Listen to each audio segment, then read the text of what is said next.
Karena gini, saya kemarin sudah komunikasi dengan Raha. Ternyata teman-teman dari luar Amuntai, dari Banjarmasin, yang mau ke Mesir, itu short kursus dulu ke Raha. Jadi ternyata Raha itu membuka program akselerasi Iya. untuk para santri ya, baik santri madrasah maupun santri pondok yang mau lanjut ke perguruan tinggi di Mesir Iya. atau Maroko atau Yaman. Jadi ketika saya kemarin diskusi, ini dari mana? Dari Banjarmasin. Tamatan mana? Aliyah Banjarmasin. Terus ngapain di Raha? Kami lagi program short course 1 tahun untuk persiapan masuk ke Kairo. Kalau orang Raha ini memberikan lisensi ya, lisensi atau rekomendasi, selamat ya Pak, keterima di Kairo. Kan hebat, hebat, iya. Berarti HSU ini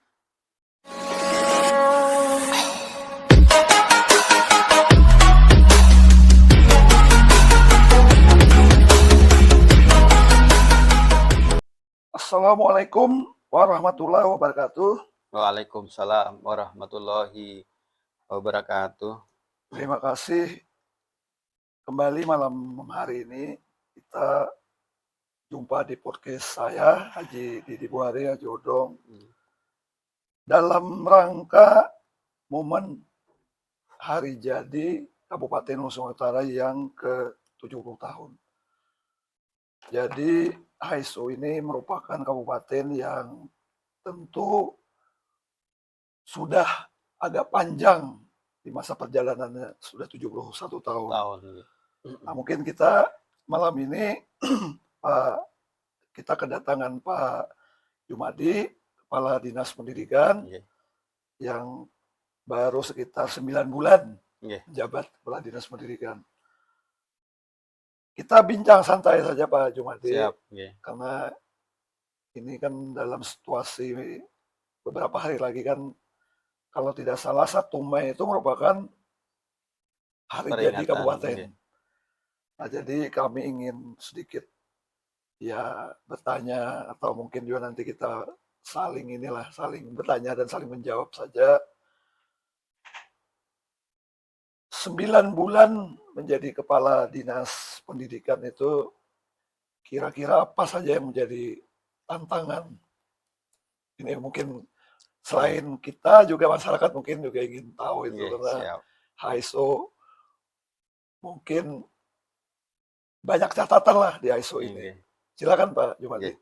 Baik, terima kasih kami ucapkan kepada tuan rumah nih, Bapak Didi Buhari, atau lebih terkenal sebagai Bang Odong lah. Iya, siap. Kami sangat senang dihadirkan dalam acara ini, dan selamat malam juga kepada para pemirsa dan para pendengar. Kami bersyukur diberikan amanah untuk menjalankan tugas selaku Kepala Dinas Pendidikan dan Kebudayaan Kabupaten Nusa Utara, kurang lebih ya berjalan sejak dilantik itu 9 bulan atau 10 bulan gitu. Iya. Banyak hal memang yang menjadi catatan kami, terutama sebagai pelaksanaan tugas dan amanah kan ya, bahwa kita menjalankan fungsi dari visi misi daerah, mencerdaskan dan meningkatkan derajat pendidikan, kecerdasan, sumber daya manusia di Hulu Sungai Utara. Memang ini sangat kompleks Pak. Termasuk salah satu dinas yang tergolong dinas besar ya. Karena jumlah pegawai yang banyak, pegawainya, karyawannya, dan tenaga pendidikan yang terlibat di dalamnya itu ribuan. Kurang lebih catatan kami itu lebih 3.000 Pak. Itu orang-orang yang harus kami bekerja sama, baik sebagai kepala sekolah, guru, pengawas, penilik, pamong, paman sekolah, pustakawan, staf ataupun tata usaha, dan tenaga kependidikan lainnya. Jumlah yang banyak itu tentu beragam problematikanya. Demikian juga dengan komponen yang terlibat lah, dari unsur, ada 3 yang terlibat Pak. Pertama unsur pemerintah. Pak, gini Pak, masyarakat mungkin banyak yang belum tahu bahwa sekarang kan ada pemilahan sekarang. Kalau nggak salah SMK dan SMA itu kan bukan lagi wilayah Oh iya, domain iya domain betul. Dinas Pendidikan Iya, kabupaten ya? iya nggih. Heeh, Jadi secara konstitusi, kewenangan kepala daerah kabupaten ya. Jadi Pak Bupati itu mendapatkan tupoksi untuk bidang pendidikan itu sampai mulai TK, iya, kelompok bermain, SD, SMP. SMP. Jadi sampai di sana saja. Sekolah lanjutan atas tuh kewenangan gubernur Provinsi ya? provinsi. Iya, iya. Begitu juga untuk rekan-rekan yang keagamaan, Iya. madrasah gitu ya, ibtidaiyah, sanawiyah, aliyah, itu juga bukan kewenangan kita, Di itu bawah kewenangan Departemen Agama, Kementerian Agama. Kementerian Agama. Kita selain pendidikan formal, ada juga pendidikan non formal Iya, seperti paket A, iya, iya. paket B, paket C, pendidikan luar sekolah. Nah, itu juga menjadi kewenangan kita. Unsur pemerintah yang terlibat di sini banyak, Pak.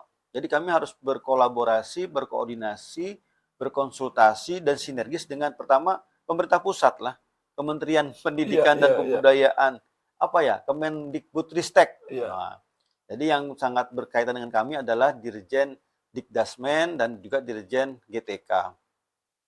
Nah, ini pemerintah pusat lagi banyak juga terobosan inovasinya. Kalau jujur aja sebetulnya agak kewalahan juga ya kita ngikutin eh, pola kerja dan rencana kerjanya, Rencana terutama pusat, yang pemerintah pusat. pemerintah pusat, terutama sekarang itu dinamakan dengan namanya kurikulum merdeka. Walaupun mungkin secara konten sama, tapi pendekatannya jauh berbeda, Pak. Jadi Tapi kalau porsi anggaran sendiri Pak masih masih apa 20% ya dari anggaran secara, APBD atau secara mandat konstitusi pembiayaan kita ini masih dalam konteks 20% persen APBD atau 20% APBN? APBN.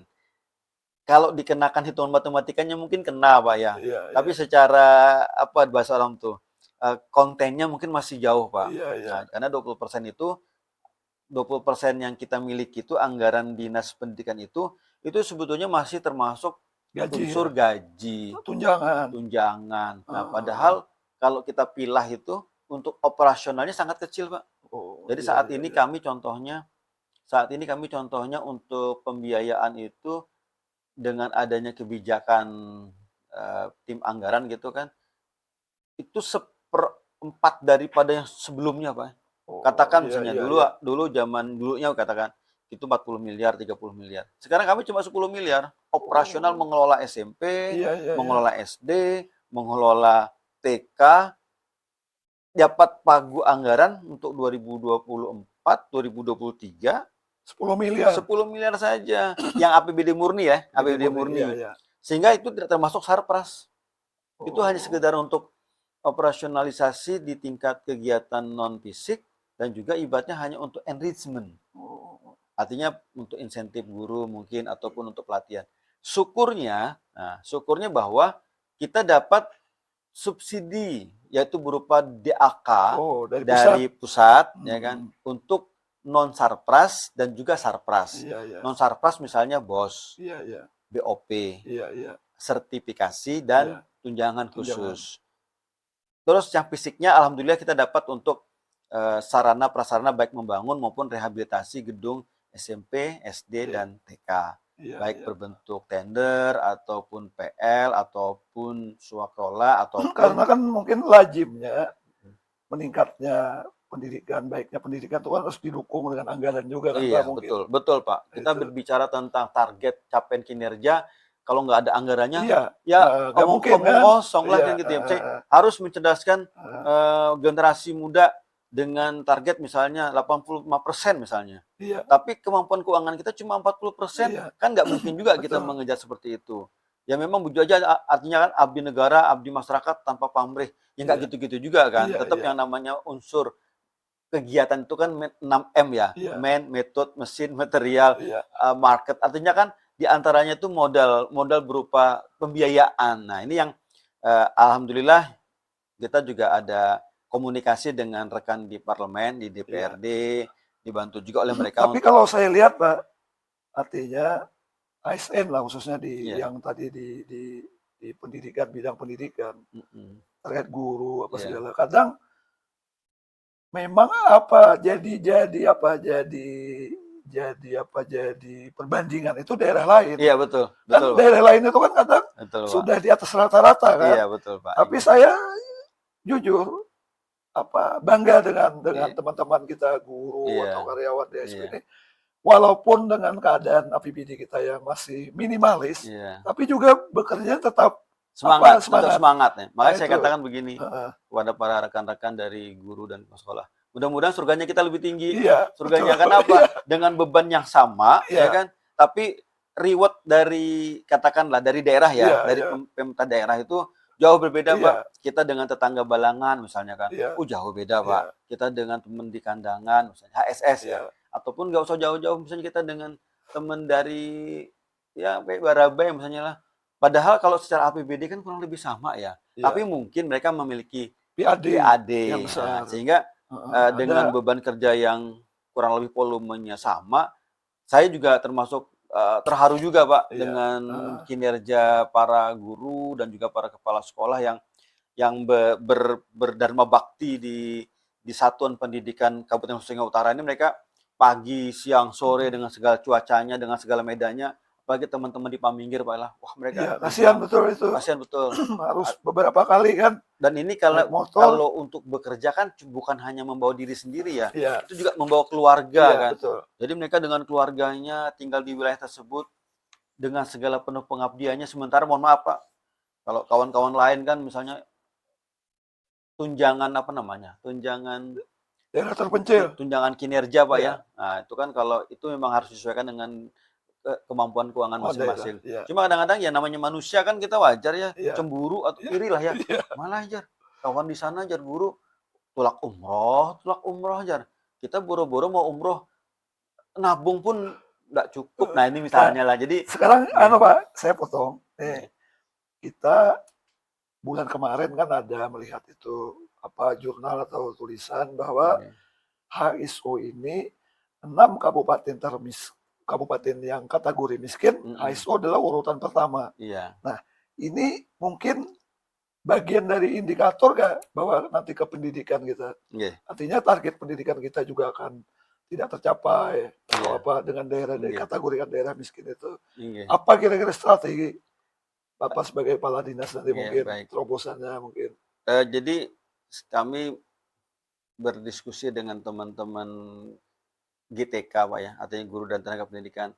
Kita contoh Singapura lah. Singapura itu kan tidak punya sumber daya alam. Tapi mereka menjadi negara makmur. Kita bayangkan bahwa daerah kita mungkin juga nggak punya PAD secara signifikan, walaupun ada potensi-potensinya. Betul. Maka salah satu di antara untuk merubah kemampuan aset komunal masyarakat kita lah gitu. Ya salah satu diantaranya dengan cara harus meningkatkan mutu pendidikan.